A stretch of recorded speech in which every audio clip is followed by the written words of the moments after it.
Ladies and gentlemen, this is a new era in the Huddle. WYGL Podcast. The Real Leel Show.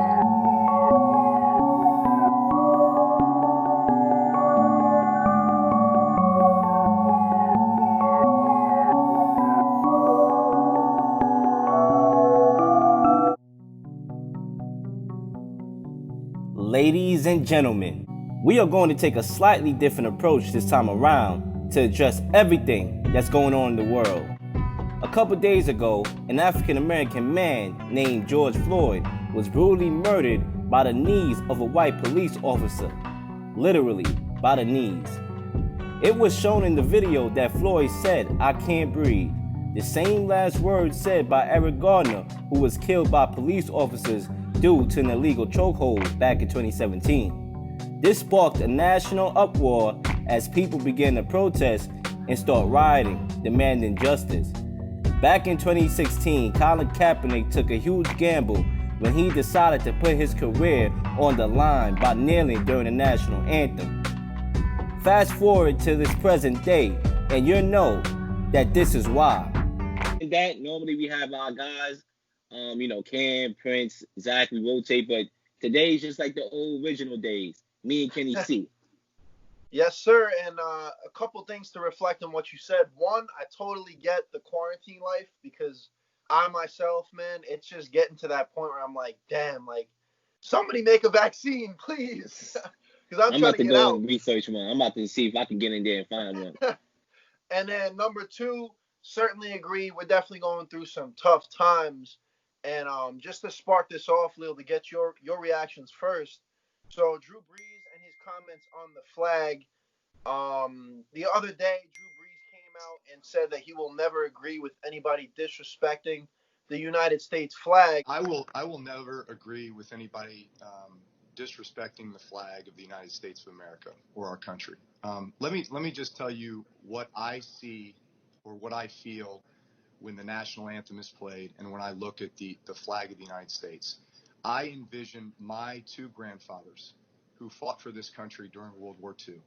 He got a lot of backlash for that, as I believe he should have. But Leel, did he miss the mark with his comments? And what's your analysis? Did he shoot that mark blindfolded? Because it sure seemed like it. I mean, Drew Brees, he had a chance to get it right? He had a chance to get it right.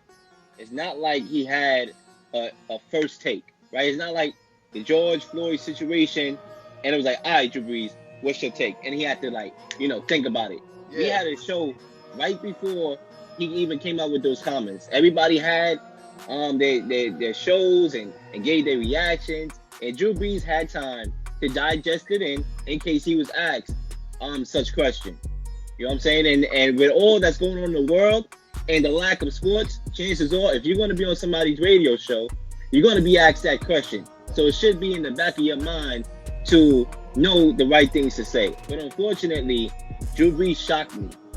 I know Drew Brees from the outside. I don't know him personally. But from the outside and stories and news that I hear about Drew Brees is that he's a guy that he does a lot for the community, especially the community of New Orleans. He was a big part in the recovery process during Hurricane Katrina. Yep. And he seems like a genuinely caring guy. So for him to come out with these statements, I mean, the last time I checked, the flag wasn't victim to police brutality.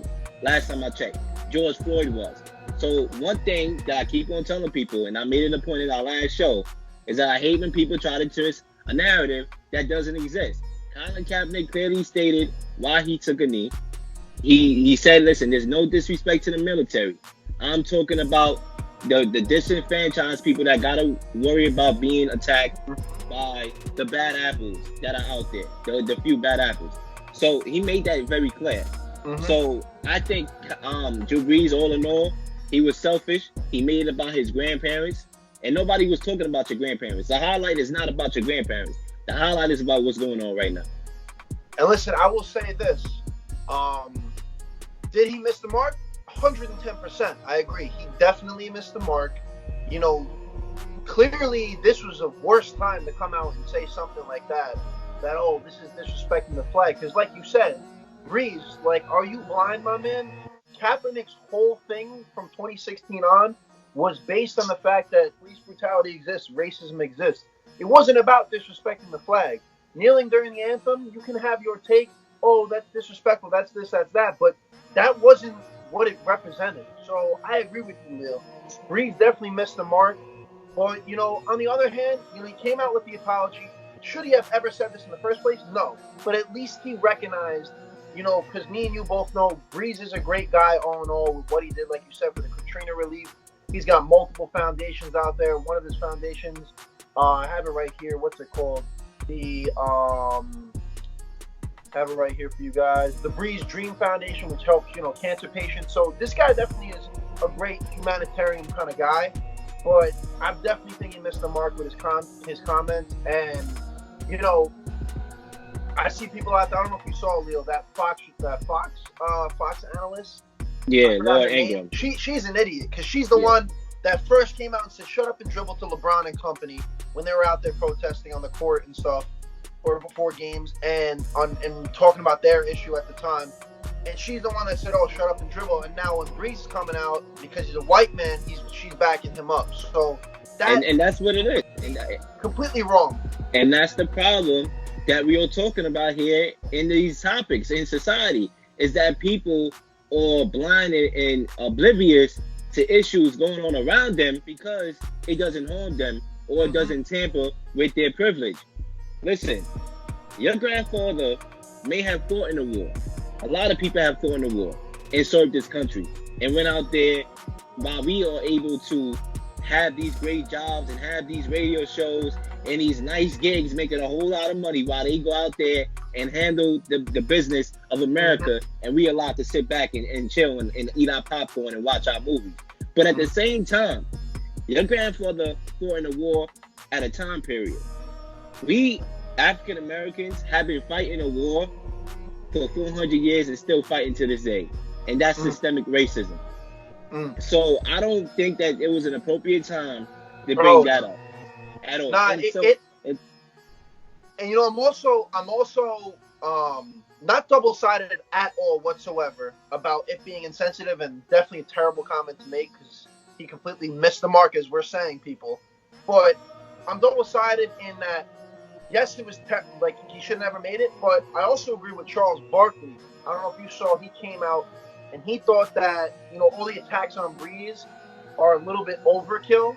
Now, I disagree and agree with Barkley as well because, one, everybody's going to come out and come at you if you say something stupid like that. So, yeah, it's going to be overkill because everybody has their right to give a voice. It's going to be overkill, especially at this time. Yeah. And but I like half, Charles Barkley, but I don't agree with his comments. On the other half, this is what Barkley said, which was kind of like, all right, maybe Barkley does have a point. He said, Drew's original statement I thought was insensitive. It was very insensitive, especially during this time, but I thought the negative reaction from every talking head on television and some of his teammates was overkill. I've never heard a bad word about Drew Brees in my life. He made a mistake, but we've got to a point in society where everybody on social media thinks they're God, judge, and jury. So, to an extent, Barkley has a point because everybody came at Breeze's life, and we all know that Breeze is this charitable man. But on the other half, it's like, listen, man, if I'm one of the players and I'm playing with Drew Brees, and he says something like that during a terrible time to say something like that, I'm probably going to come out and make a post too. And it shows, honestly, like I said, we could say all these good things about Drew Brees. We can agree with what Charles Barkley had to say to a certain extent. But we can't hide behind the fact that it just shows how he really feels and how ignorant that he can be.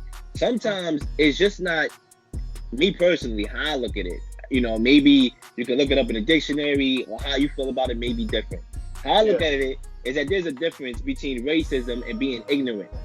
You know what I'm saying? I think that racism does exist, and I think that people that's ignorant exist. And those are two different things. I'm not here to call Drew Brees a racist at all, by any means. I'm here to say that his comments were ignorant, and it shows that he's ignorant to a certain extent. Yeah, he was just obviously completely oblivious to what Kaepernick was standing for at the time, and how relevant what Kaepernick did is now, today, still. Trying to put that on the ultimate pedestal to expose the racism, systemic racism that's in this country. And the same thing happened to Spike Lee. The same thing happened to Spike Lee when he dropped Do the Right Thing. One of the most timeless movies that would be ever made.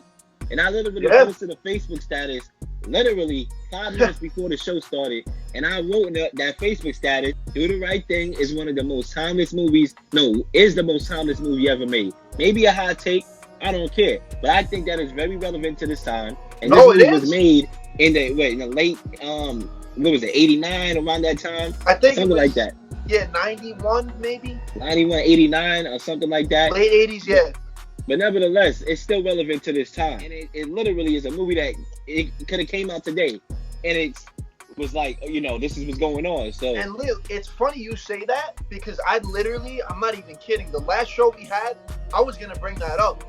Because I was thinking the same thing. That movie, because me and Leel, for those of you that don't know, at Cortland, we were in the Films of Spike Lee class. Yes, so sir. We watched all the classics, and this was definitely a classic. And I agree with you. This is timeless. Because you saw in that movie, Sal's small business was destroyed. A black man was killed by a cop. There was rioting because they destroyed the store and all that.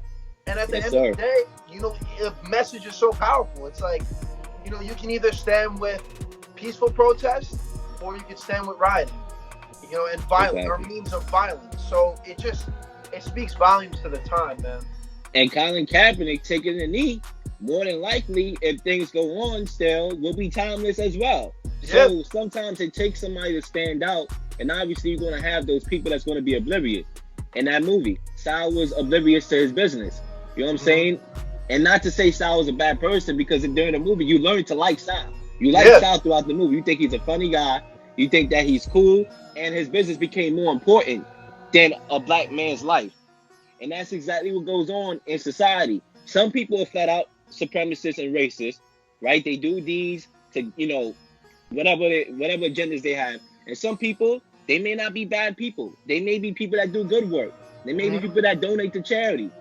But at the same time, they could be oblivious to certain things as well. And I think Drew Brees falls in that category of being just oblivious and having an oblivious statement and not thinking about everybody else, but making it more about himself and how he perceives the American flag to be.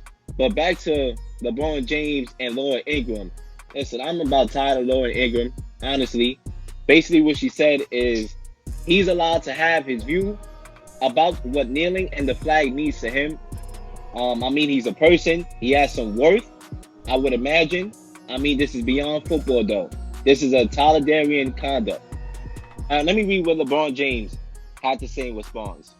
LeBron James said in a tweet, "If you still haven't figured out why the protesting is still going on, why are we acting as we are, is because we are simply effing tired of this treatment right here.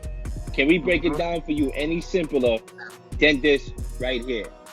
Can we simplify the math problem any easier than what the math problem is, ladies and gentlemen?" Because people like her is one of those ignorant people. And I'm starting to put her in the borderline racist, honestly.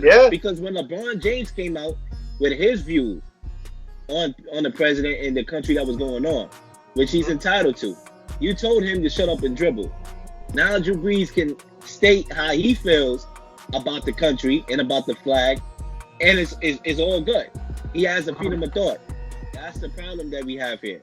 And I wonder, and I even wonder if Fox News is gonna, recognize this and maybe even let her go, because how could you make statements like that, like you just summed up, when LeBron comes out and tries to stand for something and say, "Oh, shut up and dribble," and then a white man comes out in the National Football League and says stuff, and it's, "Oh, all right, everybody's chastising him, leave him alone, he's entitled to his opinion." That's just ridiculous. And another thing that stuck out to me in her quote was, he has some worth. That right there, he has some worth. So what you trying to say, Lord Ingram, that LeBron James have no worth, even though LeBron James is one of the most recognized human beings in the world? Yeah. More recognized than Drew Brees is, I can say. Michael Thomas came out and said, I accept his apology. He took it in a more of his own belief stance, and we're all children of God at the end of the day, that sort of thing. And he's like, you know what? Let's get back to the issue, sort of thing. So I like that Michael Thomas is his teammate. Michael Thomas wants those 100 catches. You know what I'm saying? He wants those frequent catches. Nah, but I'm pretty sure. I definitely see where Thomas is coming from too. He wants to make right with his quarterback. You don't want that beef in the locker room. And that's another thing too, that makes me upset, is that Drew Brees is the franchise quarterback. It's not like he's a wide receiver. It's not like he's a running back.